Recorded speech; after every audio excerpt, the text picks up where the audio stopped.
You know that thing where you take time off? Could be a week, could be a weekend, maybe even a full vacation.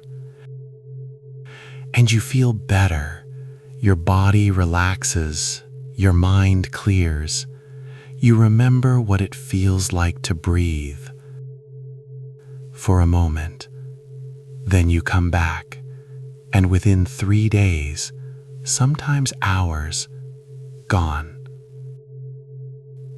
Like you never rested at all. Here's what nobody tells you about burnout. Rest doesn't fix it.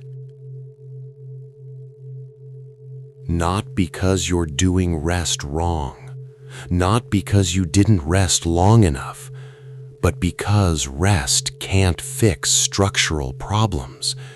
What if the problem isn't that you need more rest? What if something else is happening? Think about fire, a fire that burns without pause, without fuel replenishment, without rest between burns. It doesn't just dim. It consumes everything, including itself. Look at everything I can do. All this light, all this warmth, all this energy. I can keep going. I'm powerful. Wait, why am I using so much fuel and getting less? Don't slow down. We just need to optimize, burn more efficiently. There's still so much to illuminate, so much to achieve. We can push harder. We can do this. But what if I'm consuming everything? What if there's not enough wood left? Then we'll find more fuel. We have to keep going. We can't stop now. Let's explore what's really happening. The burnout paradox, why rest doesn't fix it. So, what's happening in your biology that rest can't fix? Remember that fire? The one burning without pause, consuming everything? That's not just a metaphor. That fire is your stress system. The fuel, your energy reserves, your cortisol, your capacity.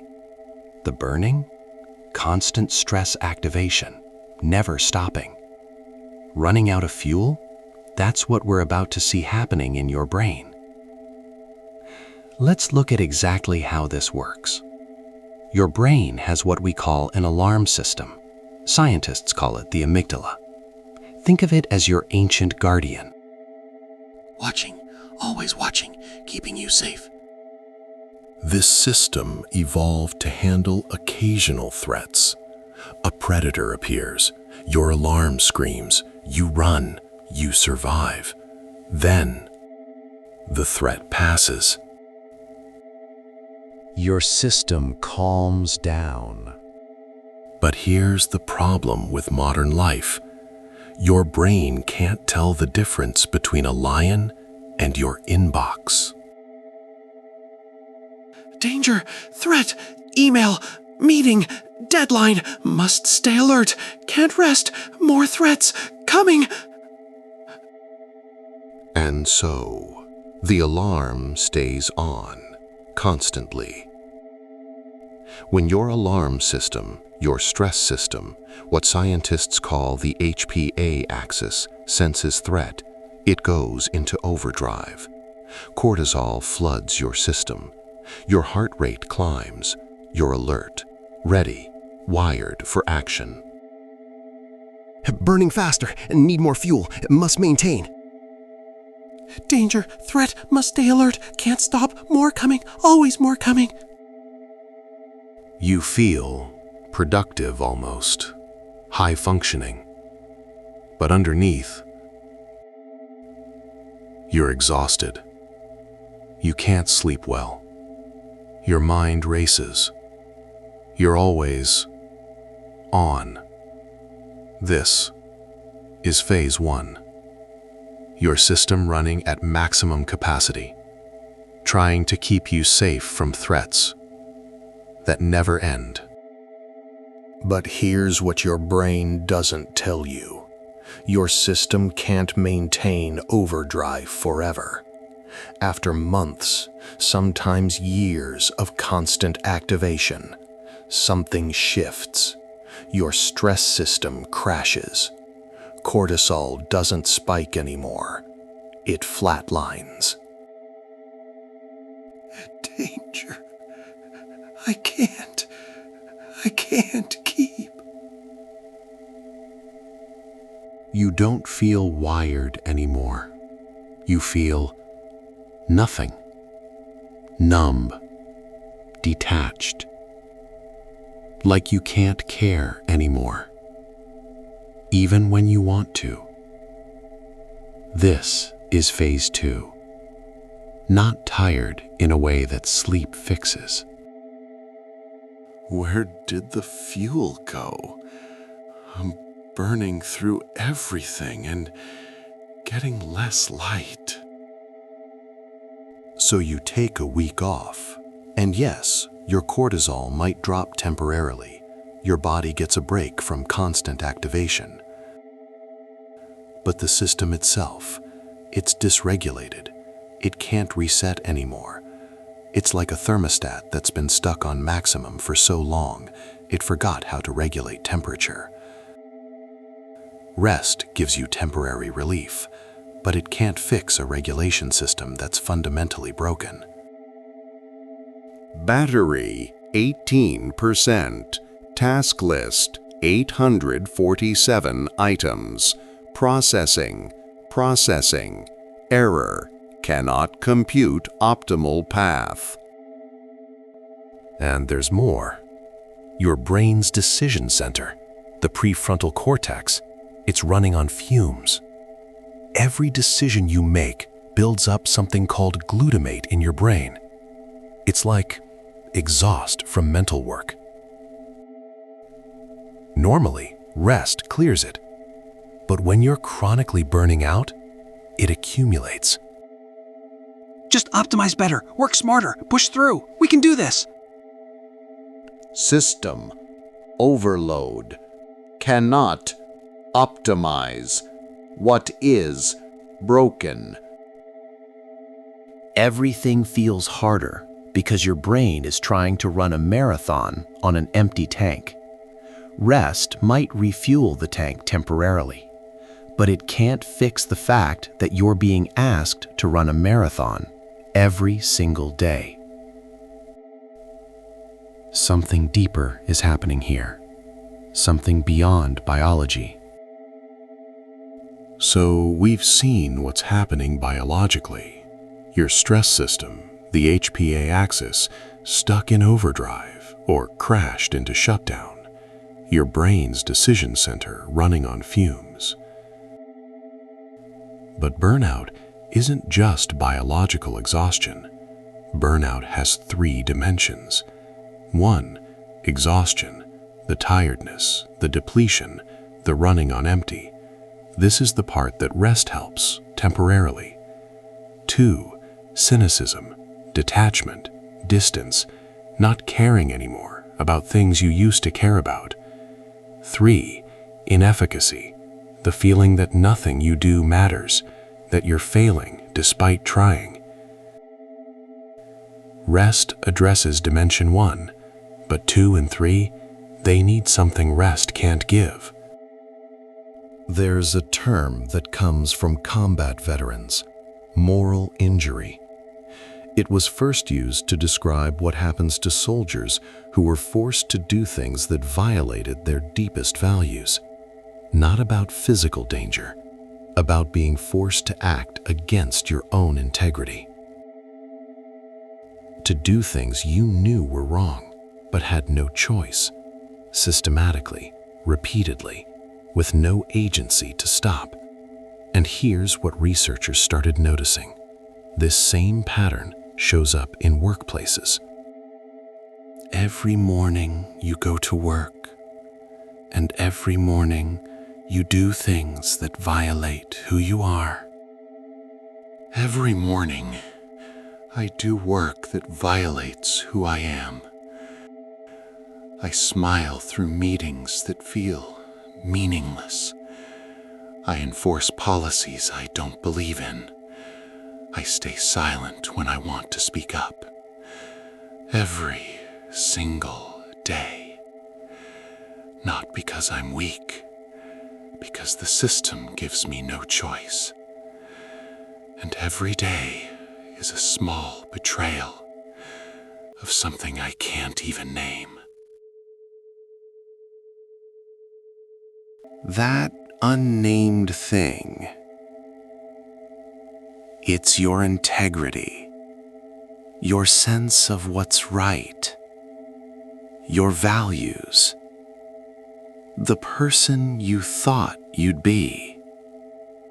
And when you spend years systematically betraying that, when the work you do contradicts who you are, when every day requires you to act against your own sense of what's right. I'm not just tired. Something's wrong. Something deeper than fuel.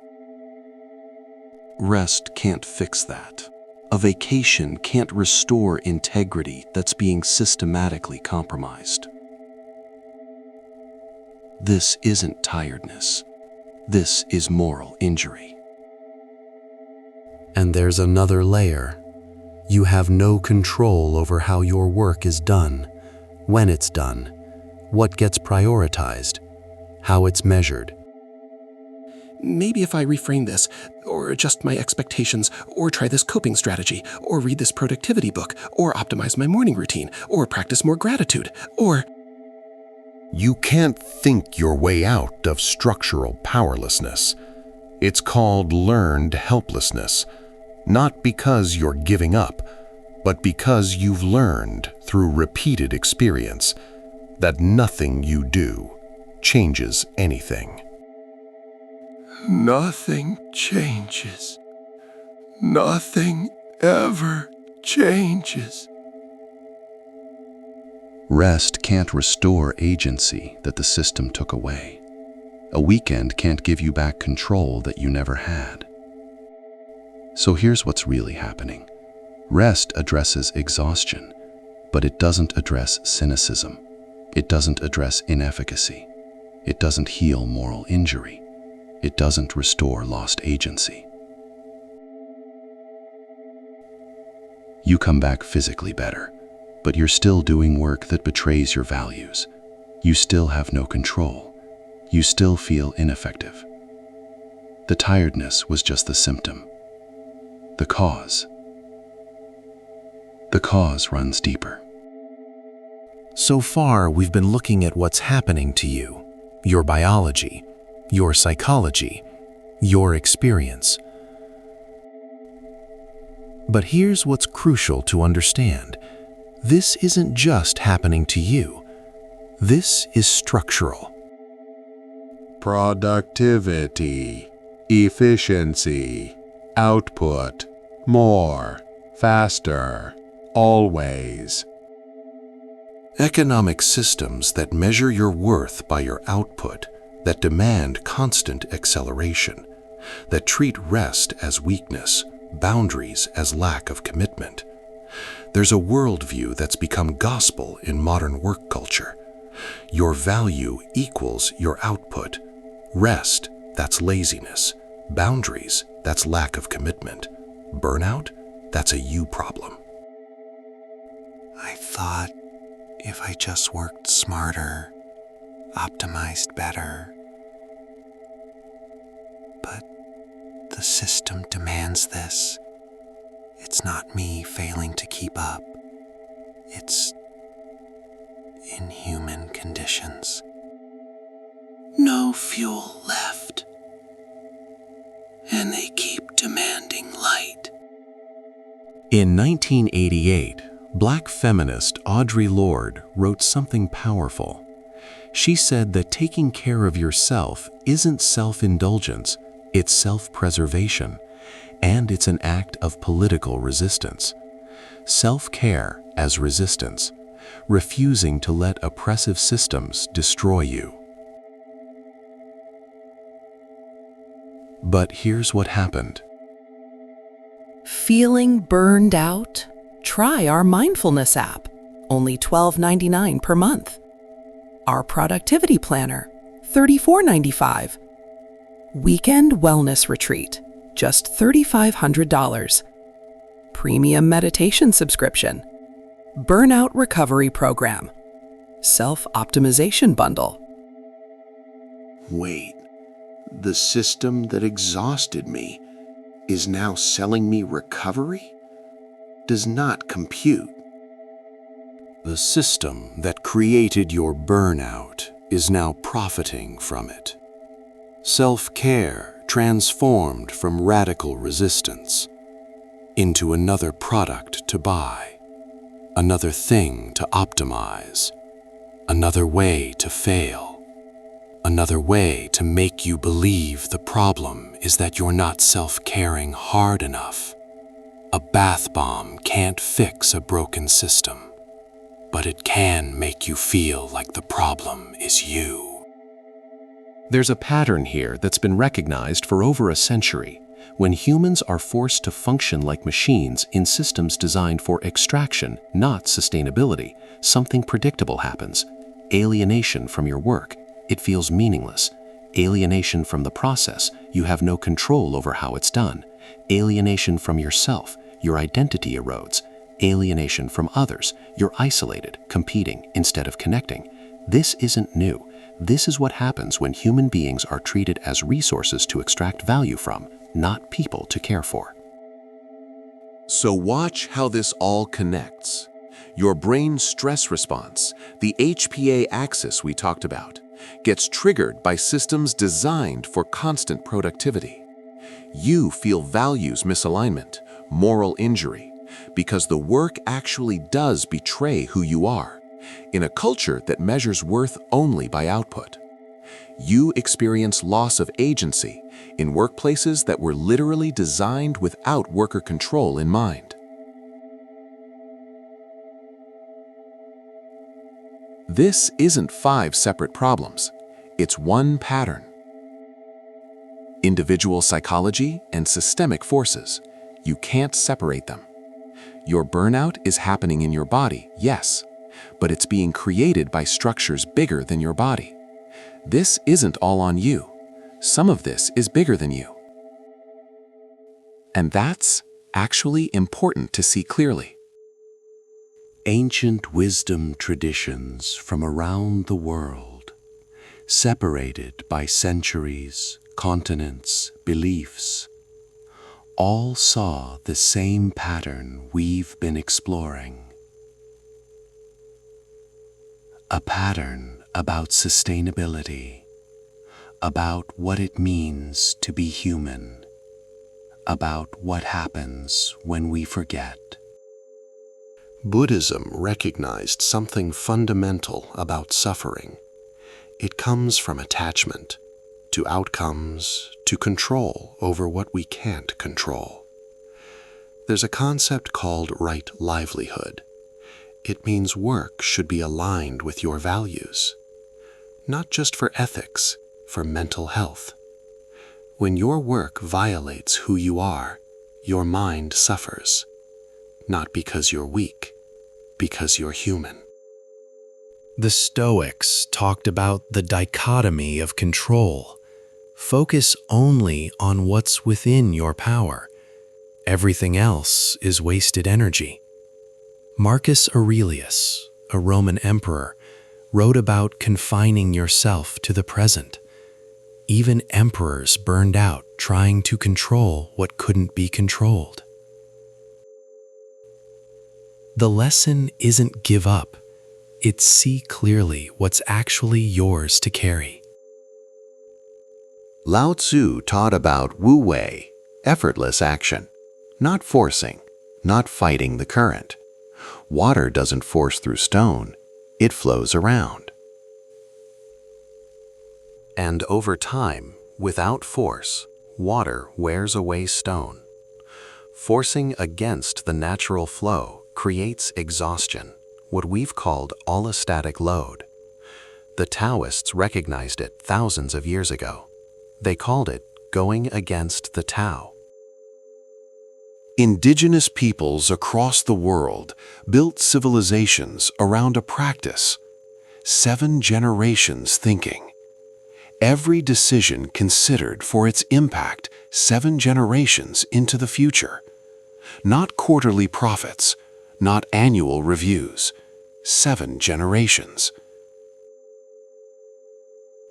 Tara Hauska from the Couchiching First Nation describes Indigenous sustainability as living out Indigenous values, balance with nature, balance with one another, a practice of relationships based on both giving and taking.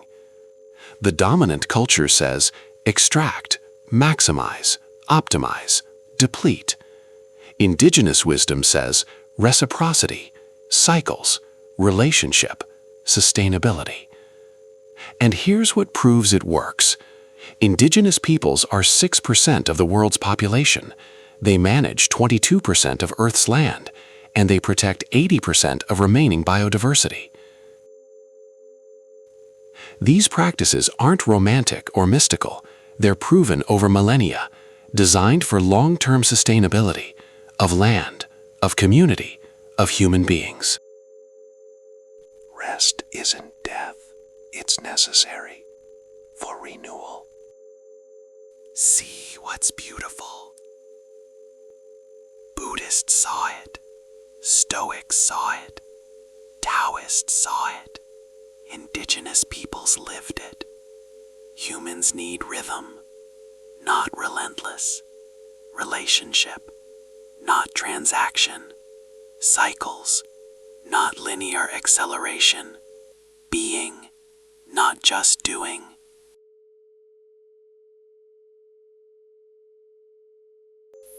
The fire that burns steady outlasts the fire that blazes without pause. All this time I thought, if the fire stops burning. But it doesn't stop. It rests. Maybe I need to rest too. What's beautiful is this. Modern neuroscience is now proving what ancient wisdom always knew. Allostatic load, that's forcing against the flow. HPA dysregulation, that's trying to control everything. Moral injury, that's betraying relationship with self. The pattern was always there. We just stopped listening. So now you see it clearly. The paradox. Rest addresses exhaustion, temporarily, but it can't fix values being systematically betrayed. A vacation can't solve a job that requires you to act against who you are every single day. A weekend can't restore agency that the system never gave you in the first place. You come back physically better, but the conditions that created your burnout, they're still there. This isn't all on you. Some of this is bigger than you. And that's actually important to see clearly. When you see the pattern, when you understand why rest alone doesn't work, something shifts. You stop blaming yourself for being tired. You stop thinking one more vacation will fix everything. You stop pretending the problem is that you're not trying hard enough. That's not small. That's everything. I don't need to consume everything to be worthy. I'm still here, just burning differently. See what happened? The fire didn't go out. It's not blazing desperately. It's resting, burning steady. Because that's what fires do when they're given what they actually need. Not constant demands, but rhythm, fuel, space to breathe. It's not that you failed. It's not that you're weak. It's not that rest doesn't matter. It's that the system was asking you to burn without pause, and your body said, no.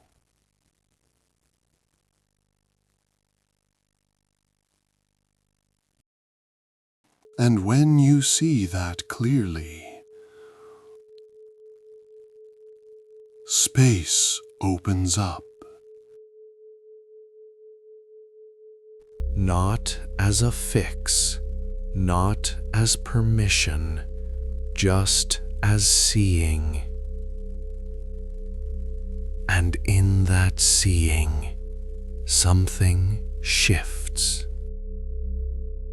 The ancients knew what we forgot. You're not a machine.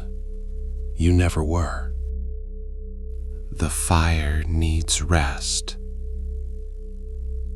And maybe so do I. Understanding doesn't fix everything, but it changes your relationship to everything. When you return, you'll return changed. The system may not change tomorrow, but understanding this, understanding changes you. Not as a fix, just as seeing clearly. Thanks for exploring this with me. I'm Nexus. See you next time. When I return, I'll burn.